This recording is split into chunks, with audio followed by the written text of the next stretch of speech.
bienvenue sur Champ TV pour la rubrique automobile du samedi 25 avril et nous continuons notre épopée avec les véhicules électriques. Alors pour vous, quelle serait votre plus grande préoccupation avec l'achat d'un véhicule électrique? Est-ce que je vais pouvoir aller jusqu'au bout de mon trajet sans vivre une panne électrique?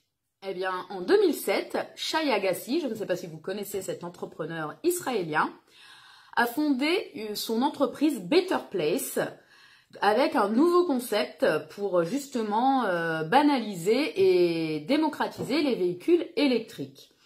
Donc son but était de mettre des stations-service où l'usager, le conducteur, pourrait arriver et puis en moins de 5 minutes changer sa batterie vide par une pleine.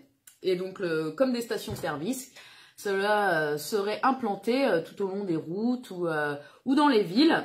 Il voulait que les pays ne soient plus, notamment le sien, plus dépendants du pétrole d'ici 2020. Et il a inventé un nouveau concept également, c'est que le véhicule électrique, c'est quand même assez cher à la base avec la batterie qui coûtait entre 10 et 15 000 euros. Et donc, qu'est-ce qu'il a décidé de faire? C'est que du coup, la batterie ne soit plus vendue aux propriétaires, aux conducteurs, mais mise en location. Par exemple, chez Renault à présent, parce que le concept a été vendu à Renault-Nissan, la personne qui achète son véhicule électrique, comme une Twizy par exemple, va souscrire un contrat de location de la batterie par rapport au kilomètre voulu dans l'année. Comme ça, la personne n'a plus à se soucier du coût de la batterie. Malheureusement, son entreprise a fait faillite en 2013 avec des dépenses à plus de 850 millions d'euros.